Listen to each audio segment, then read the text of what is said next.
Pauta de Análisis en la 100.5. Bien, el Reino Unido anunció que los menores de 16 años ya no pueden utilizar una serie de aplicaciones de redes sociales como Snapchat, TikTok y YouTube, una decisión que busca proteger a los jóvenes de contenido dañino y el exceso de tiempo frente a las pantallas, según ha descrito el gobierno de ese país. Se suma a varias otras naciones que han tomado decisiones más o menos similares. Australia, que tiene bloqueado Facebook, Instagram, Kik, Reddit, Snapchat, Thread, TikTok, X, YouTube y Twitch, por ejemplo, para los menores, con una multa de 35 millones de dólares para las empresas. Indonesia, Malasia, Brasil, Canadá y otros países como Francia, España, Dinamarca, Grecia y Tailandia han hecho cosas similares. ¿Cuál es el daño que provocan las pantallas? ¿Qué tan grave es esta situación? ¿Y por qué Chile hasta aquí no tiene estas restricciones? Que sí las tiene el Ministerio de Desarrollo Social, las está evaluando. Hemos invitado al doctor Elías Arab, psiquiatra infanto-juvenil, autor del libro El cerebro roto y la generación emergente, para que nos hable al respecto. Doctor Arab, ¿cómo está? Muy buenos días. Claudia Álamo, Gerardo Gómez, les saludamos. Hola Claudio, hola Gerardo, muchas gracias por la invitación. Muchas gracias, doctor, porque en términos de son decisiones que están tomando los países. Ojo, porque Chile se incorporó en el año 2026 con la ley 21.800, se une a este grupo de países con leyes específicas para regular el uso de celulares en colegios. El tema es, ¿por qué es necesario llegar aquí? Uno. Y dos, ¿será posible retrotraer el uso de celulares en niños, en niñas, en adolescentes? Porque ya pareciera ser una extensión del brazo, digamos, de la mente de los jóvenes. ¿Cómo uno retrotrae ese uso de los celulares?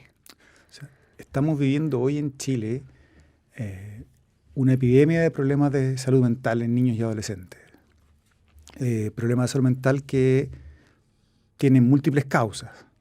Venimos de la pandemia, de la hiperconexión que se generó durante la pandemia, y hemos visto en la práctica clínica y con la investigación que el uso excesivo de dispositivos electrónicos afecta significativamente la salud mental de niños, de adolescentes, de jóvenes y de adultos también. ¿Cómo los afecta? Los afecta de varias maneras. Si nos vamos a la neurobiología, los dispositivos electrónicos generan altos niveles de dopamina. La dopamina es un neurotransmisor que nos permite sobrevivir. Está asociado a la alimentación, está asociado a la reproducción, a los vínculos. Cuando hackeamos este sistema, el cerebro o la parte primitiva del cerebro entiende que esa actividad que nos generó altos niveles de dopamina es la que necesitamos para sobrevivir. No discrimina por la calidad, sino que discrimina por la cantidad. Y se genera una adicción. Y pudiese llegar a generarse una adicción. Es como si le quitáramos... Es como el azúcar. Peor, porque finalmente, imagínense, cuando uno ve a un niño pequeño y le quita un dispositivo electrónico, su reacción es muy intensa. El cerebro entiende como que si le estuviéramos quitando el agua a alguien que está con sed en el desierto. Por eso es la reacción tan intensa. Pero no solo con eso, afecta además la corteza prefrontal, que es la encargada de la autorregulación, de la atención, de la concentración. Por lo tanto, afecta al cerebro en dos grandes sectores biológicos. En un periodo en que el cerebro es vulnerable, digamos, que sobre todo en la adolescencia, que está en plena construcción, por lo tanto se altera tanto la arquitectura como la función del cerebro. ¿Y eso en qué se expresa? Se expresa en ansiedad, se expresa en depresión, se expresa en desregulaciones emocionales severas, y en el extremo podemos llegar hasta los intentos de suicidio. Pero usted usó la palabra de manera no regulada, la entrega de estos dispositivos. ¿Significa que no se les tienen que entregar nada o significa que se les tienen que entregar bajo ciertos parámetros? O sea, el cerebro termina de desarrollarse a los 25 años y cuando lo exponemos de manera precoz, genera daño. ¿Qué es precoz? Precoz depende de la situación. O sea, antes de los 18 años, por ejemplo, el cerebro todavía no tiene la capacidad de poder tomar decisiones. Me parece que las leyes que se están impulsando en otros países respecto a la restricción de las redes sociales, en 16 años me parece prudente al menos.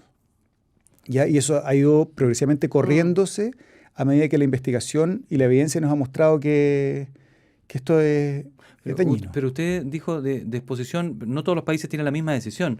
¿Es que no tengan redes sociales o que no tengan acceso a una pantalla de este tipo para poder scrollear, por así decirlo? O sea, es que hay problemas de diseño en cómo las aplicaciones están diseñadas, porque están diseñadas para Ser adictiva, ¿no? maximizar el tiempo de uso, en el fondo. Las redes sociales tienen lo que se llama un refuerzo intermitente. De cada 10 videos que vemos, hay uno que nos interesa, y ese es el que nos genera el pic de dopamina, y los otros no nos interesan. Pero uno sigue ahí. Pero sigue ahí. Y en el fondo Como... permanecemos mucho tiempo, y eso en el cerebro, ¿qué ocurre? Cuando hay un cambio de contexto muy frecuente, el cerebro se entrena en estar distraído, no en estar concentrado. Por lo tanto, se estimula la distractibilidad. Ya, entonces entiendo que, perdón Claudia, lo que apunta es que es la pantalla en general, no específicamente una red social, estar conectado a una red social. O sea, que porque uno puede hacer muchas cosas en una pantalla. todos los dispositivos tienen efectos distintos, todas las aplicaciones tienen efectos distintos, pero la gran mayoría tienen efectos dañinos. La inteligencia artificial generativa afecta en cómo vamos construyendo nuestra capacidad de procesar la información, afecta nuestro pensamiento crítico, afecta el desarrollo de la empatía. Por lo tanto, estamos hablando de que se afectan áreas súper importantes del cerebro en desarrollo. Y que tiene que ver con el pensamiento, con la construcción de personas, ¿no? A futuro. Hablamos esta mañana con el doctor Elías Arab, psiquiatra infanto-juvenil, autor del libro El cerebro roto y la generación emergente. Tú haces un punto bien esencial, ¿no? Respecto de cómo la pandemia condicionó o nos llevó, digamos, a fuertes grados de adicción a las redes sociales, y muchos niños y niñas en el encierro de sus casas probablemente encontraron allí la ventana para salir al mundo y constituirse como seres humanos, porque así se constituye uno a través de otros. Entonces mi pregunta es, uno, ¿hemos tenido conciencia de lo que el COVID nos dejó? Porque yo creo que en Chile es como que quisimos pasar rapidito por acá, estuvimos encerrados, fue complicado, pero ya estamos libres, y listo, pasó como una mala racha, como un mal pensar. Pero como que no ha habido un trabajo a nivel de sociedad, de país o de amigos, de lo que implicó para nosotros a nivel cerebral, a nivel emotivo incluso. Por supuesto, eso estar frente a una pandemia, Pero eso no le hemos dado nos valor, significó altos niveles de estrés. Pero además de los altos niveles de estrés que nos significó, nos obligó a hiperconectarnos. Y después del COVID no bajó la conexión, al contrario, siguió aumentando. Y ahí es donde finalmente vimos que la hiperconexión de los niños empezó a generar cada vez más problemas. Ahora, tú trabajas en este tema, no solo en estudio. Una cosa es lo que le pasa a los niños, pero también, porque estas cosas son sistémicas, es lo que le pasa a los padres. Muchos papás, para trabajar desde su casa en el encierro, y un niño con pataleta le pasaba el celular, mientras tanto podía hacer otras cosas. Y eso se ha convertido, así como antiguamente tú le pasabas el chupete, un juguete, ahora la gente le pasa a los niños el celular. ¿Cómo se retrotrae? ¿Cómo tú, culturalmente o a través de una ley, puedes cambiar un hábito que ya se convirtió en un hábito cultural? Tú dijiste una palabra que es clave. Esto es un hábito que es sistémico, por lo tanto las respuestas también tienen que ser sistémicas. Y estas respuestas sistémicas no pueden recaer solo en la responsabilidad familiar. Necesita lo que está pasando un poco en los colegios que han ido restringiendo, necesitamos leyes, necesitamos que los ministerios, necesitamos que los profesionales de la salud y la educación se incorporen y eduquen en este tema, y que vamos pudiendo generar un cambio en todas las áreas de nuestra sociedad. Lo vemos nosotros en la sala de espera, lo vemos cuando estamos en la calle, vemos a los niños en coche con un teléfono celular, lo vemos en los restaurantes. O sea, está invadiendo todo nuestro ser, y cada vez el daño es mucho más demostrado, el daño es mucho más comprobado directamente. No es ya no son solo asociaciones de el uso del teléfono, sino que son situaciones que son causales. Por lo tanto, tenemos que hacer un retrotraer, como decías tú, y eso ojalá que no nos demore tanto tiempo. Y a ti en tu consulta como psiquiatra infanto-juvenil, ¿te está tocando ver esa generación que creció bajo la pandemia, que se constituyó bajo esa pandemia, y un poco testear los efectos que dejó? Absolutamente. En términos de la conexión con el celular y todo eso. Todos los días nos toca ver pacientes que tienen una conexión excesiva, que tienen altos niveles de desregulación emocional, en que su autoestima está dañada. Porque si ustedes piensan, los adolescentes necesitan referentes externos. Y cuando ustedes estaban en el colegio, cuando yo estaba en el colegio, teníamos un grupo de referentes externos que eran limitados. Ahora se comparan con el mundo. Por lo tanto, la sensación de insuficiencia es... Que nunca vas a llegar, claro. Que nunca voy a llegar. esta es la época donde hay más conexión social, en teoría, con las redes sociales, pero es la época en la que los niños y los adolescentes se sienten cada vez más solos, porque tienen vínculos que son superficiales, no son vínculos profundos. Los mismos papás, a veces con nuestros hijos, estamos pendientes del celular y estamos menos disponibles para escucharlos, para verlos, para resolver sus necesidades. Y eso ya tiene un concepto, eso se llama tecnoferencia. ¿Qué significa la tecnoferencia? Que me distraigo con mi teléfono celular en vez de satisfacer las necesidades básicas emocionales de mis hijos. Es una especie como de microabandono que sea constante. Y eso afecta el vínculo, afecta el desarrollo de la empatía, afecta las relaciones sociales, afecta la capacidad que tengo yo de calmarme. ¿Y cuánto el doctor Arap lleva más de 20 años investigando el impacto de la tecnología en la salud mental? Así que yo creo que nos puede hablar con mucha propiedad al respecto. ¿Cuánto podemos hacer los padres contra esto? Porque los que tenemos hijos que están en preadolescencia o adolescencia, es una batalla muy difícil. Lo digo porque si tú aíslas a tu hijo sin acceso a las redes, sin acceso a pantallas, queda absolutamente aislado. O sea, queda aislado desde el punto de vista que, es decir, ¿con quién me comunico? Es decir, es como luchar una batalla contra el mundo. ¿Cómo? Mira, ¿Qué hacemos ahí? Te puedo decir qué es lo que dice la ciencia. La ciencia dice... No sé si es lo mismo que la experiencia, pero... La ciencia dice que eso no ocurre, que los niños que están hiperconectados tienen mucho más problemas sociales que los niños que están desconectados. Ya, primero, uh-huh. Estar conectado más de 3 o 4 horas afecta la concentración, afecta directamente el riesgo de tener un cuadro depresivo, afecta su autoestima. Por lo tanto, efectivamente, los niños de corto plazo, cuando uno les retrasa o les restringe el uso de dispositivos electrónicos, tienen un periodo de corto plazo que efectivamente con el riesgo de pasarlo mal o sentirse un poco fuera durante un periodo. Pero en el largo plazo, los beneficios son inmensos. ¿Y cómo le haces ahí para...? Yo valoro mucho eso. Es más, soy de esa postura, que no es fácil, que no es fácil porque el entorno va en un ritmo absolutamente opuesto. ¿Cómo permites que sea útil el tiempo que él pueda utilizar, o si se puede utilizar pantalla? Porque dice, no sé, van a ir al cine, yo no tengo WhatsApp, no supe, no me invitaron. Va a haber una fiesta, pero era por redes la invitación, me quedé fuera otra vez. Ese niño se está aislando del resto. Mira, probablemente ese niño se va a perder algunas cosas, pero todo lo que va a desarrollar va a ser significativamente mejor, porque va a desarrollar la capacidad de relacionarse, de comunicarse, va a buscar estrategias. Su cerebro va a estar constantemente pensando, pero además va a ser un cerebro que sea capaz de razonar y de pensar. Por lo tanto, es un cerebro que va a estar mucho mejor preparado en el largo plazo. Y los niños... Es un sacrificio de corto plazo. Es un sacrificio. A mí me toca ver hartos niños o adolescentes que, por diversas razones, tenemos que hacer restricciones que son bien severas. Las 2 primeras semanas son bien difíciles en general, que es lo que se produce un periodo de abstinencia. Pero después son niños que empiezan a florecer. Y florecer es una metáfora literal. Bien literal. Empiezan a estar más amorosos con los papás, empiezan a ir a visitar a su familia, a conectarse. Buscan conectarse con otros, se ponen de acuerdo en el colegio, empiezan a preguntar, toman la iniciativa, empiezan a planificar actividades. Oye, yo no me quiero quedar fuera, porque el FOMO, que es el Fear of Missing Off, está bien, es bien viral, digamos, como, oye, es más la sensación de lo que me estoy perdiendo que lo que realmente me pierdo. Y lo otro que es interesante es que necesitamos hacer comunidad.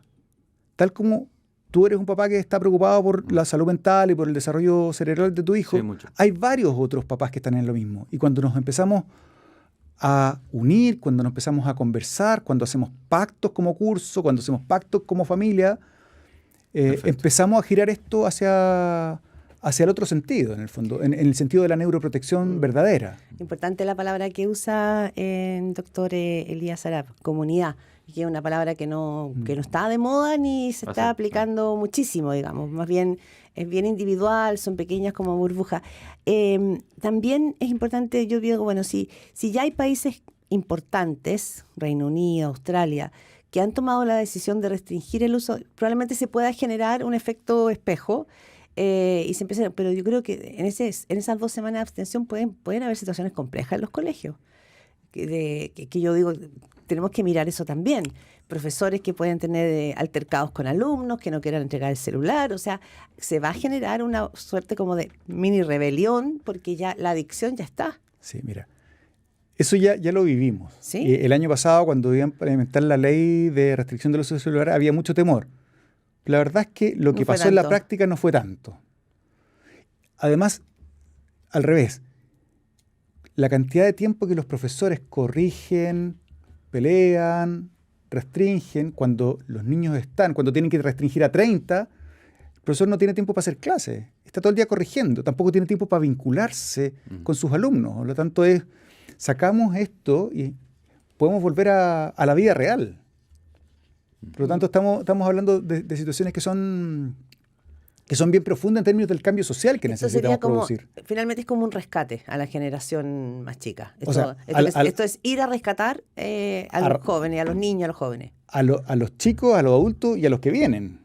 ¿Y cuánta conciencia hay de los padres que hacen lo opuesto en eso? O sea, evidentemente no hay conciencia, pero ¿a qué se exponen? Porque también uno conoce esos otros padres que son lo opuesto, que le compran un teléfono espectacular a los 7 años y se lo van renovando cada vez que le da una pataleta al niño, e incluso pueden armar un problema en el colegio si se los restringen, porque él opta por eso, porque cuando no está y llega a las 8 de la tarde y el niño llega a las 4, se queda con un celular durante esas 4 o 5 horas de compañía. Ese niño tiene alto riesgo de tener un bajo rendimiento académico. Ese niño tiene un alto riesgo de tener una desregulación emocional bien importante.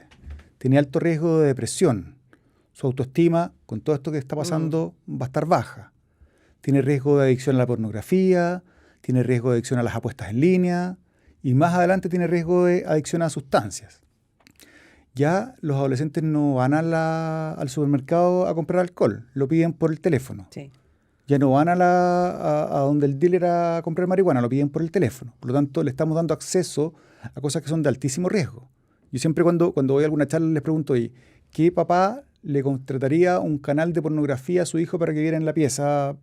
Ninguno, todos dicen que no. Exactamente, pero Pero cuando les pasamos un teléfono celular tienen acceso a pornografía 24/7. Por lo tanto, estamos hablando de cosas que son bastante graves para la sociedad en general. Pero también yo soy bien optimista en términos, esto ha ido girando. Nosotros llevamos harto tiempo abogando, estamos tratando de que las cosas vayan cambiando y cada vez hay más gente que tiene conciencia a nivel global. Han habido movimientos a nivel mundial, en diferentes países, donde son la misma comunidad, los mismos papás que se han ido empoderando y han ido sumando fuerza. Y han ido presionando también a las autoridades para que vayan legislando respecto al tema. Hablamos con el doctor Elías Arap, psiquiatra infanto-juvenil, autor del libro El cerebro roto y la generación emergente. ¿Es distinto el vínculo con el celular de las niñas y los niños? No quiero hacer un tema de género segmental, pero veo en hijas de amigas que el celular o subir sus fotos a Instagram o a cualquier otra red social es mostrarse y es ver lo linda que estoy, lo que me hice. Pero los hombres, los jóvenes, muestran otra cosa. Entonces digo, que si eso genera dopaminas distintas. O sea, usan plataformas, usan aplicaciones distintas, tienen intereses distintos los niños y las niñas, pero el daño a nivel cerebral es bastante parecido, ¿ya? Tienen perfiles de uso un poco distintos. Los niños tienden a jugar más videojuegos, las niñas ven más redes sociales. Ambos afectan en la autoestima. Las niñas se preocupan mucho más como de la imagen, de compararse con otros, lo que impacta en su autoestima, y eso está asociado a riesgo de trastornos de conducta alimentaria, depresión, anorexia, etc. Los hombres intentan a veces destacar, esto es bien general, esto no es... Sí, te entiendo. Haciendo cosas arriesgadas, haciendo cosas tonteras a veces, que los exponen a riesgo. De mirarla. ¿Qué redes, no sé, hablemos 12, 16 años, son las que nota que están usando más los adolescentes en Chile? ¿Qué redes sociales son las que más están utilizando y que están teniendo ese efecto negativo? ¿A dónde se están comparando? ¿A dónde están aprendiendo a vapear? Que es muy común ahora. ¿Cuánto tiene que ver esto con eso? ¿Cuáles son? Instagram, TikTok y YouTube. Esas son las 3 redes más usadas en Chile al menos. Un poco menos Snapchat, un poco menos Twitch también, que lo mencionaban ahí. ¿Y esos daños principales que describe, que son muchos, los están provocando precisamente esas mismas? Son el tema son los vehículos principales. Son los algoritmos. En el fondo son los algoritmos de ¿cómo se llama? Que nos van como mostrando lo que queremos saber. Las redes sociales tienen algo ya. que me quedó una pendiente. Termine, perdón, y es mi última pregunta. Que las redes sociales son muy aspiracionales. Nos muestran todo lo que nos gustaría hacer o tener. Claro. Que muchas veces es inalcanzable. Por lo tanto, tienden a nadie en la red social te van a mostrar Restaurante de lujo, playa, autos, vidas etcétera. perfectas, autos de lujo, y eso es lo que difunde. Lo otro, además, se producen burbujas de ecos. ¿Qué son las burbujas de ecos? Que en el fondo nos convencemos de lo que nosotros sabemos, como nos autoconfirman Sí, nuestros claro. sesgos. Perfecto. No, claro, a uno le termina llegando lo parecido a uno, Y ¿no? eso genera polarización. Sí, claro. Y hemos visto cómo el mundo se ha ido polarizando, donde Sí. no hay diálogo, donde no hay dialéctica. Sí, eso está escrito para adultos también y para las democracias. ese Doctor, efecto. mi última pregunta que estaba por hacer tenía que ver con, usted decía regular. ¿Qué es regular? ¿Cuánto? ¿Que lo usen? ¿Lo pueden usar? ¿Cómo? ¿Con Mira, una vigilancia? ¿Cuánto tiempo? Nosotros estamos trabajando junto a la Sociedad Chilena de Pediatría y otras sociedades científicas en las normas chilenas. Y las recomendaciones que estamos trabajando es que de 0 a 6 años, que es un periodo crítico del desarrollo, no haya exposición a pantallas. O Nada. sea, eventualmente puede llamar por videollamada a un abuelo que vive lejos. Ya. Pero mientras menos, es mejor. Mejor, ya. Y la tendencia es 0. De 7 a 12 años, ojalá que sea menos de 1 hora al día, incluyendo actividades académicas. ¿Cómo se parte eso? Se parte de manera muy progresiva. Primero, en actividades en común. O sea, si yo veo una película con mi familia el fin de semana y voy como adulto haciéndole la traducción a mis hijos, eso es bastante más protector que estar con un teléfono celular 24/7. Lo último que uno debería agregar son dispositivos móviles de uso personal. Por supuesto que uno los podría incorporar progresivamente en el uso de los computadores, pero en un computador ojalá de escritorio, con ciertas aplicaciones que le puedan permitir programar, pero hoy está invadido. Además, invadieron los colegios. Y con la falsa sensación de que, oye, esto nos va a mejorar el aprendizaje, pero no ha mejorado el aprendizaje, al contrario. Chile es un país que tiene déficit en lectura, tiene déficit en matemática, y en la OCDE estamos en los últimos lugares, Sí. y a pesar de las inversiones millonarias que se han invertido en tecnología. ¿Qué Quizá- pasaría si invirtiéramos eso mismo en libros, en actividades físicas, en parques, Sí. Es en que- deporte? Finlandia. O sea, yo creo que todo eso que usted dice, doctor, y que ha investigado, claro, es un cuidado y un protector a las generaciones que vienen. Lo que veo difícil es el cambio cultural en las sociedades. Familias que ya tienen una manera de funcionar, que llegan tarde, que el celular se convierte en un... representa muchas cosas.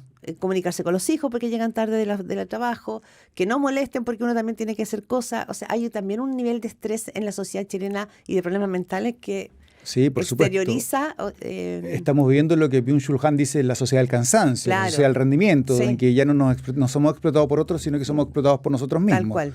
Pero mira, hace 50 años la gente fumaba en los colegios, fumaba en los avión. hospitales, en el avión, en la micro, en el colectivo, en todas partes.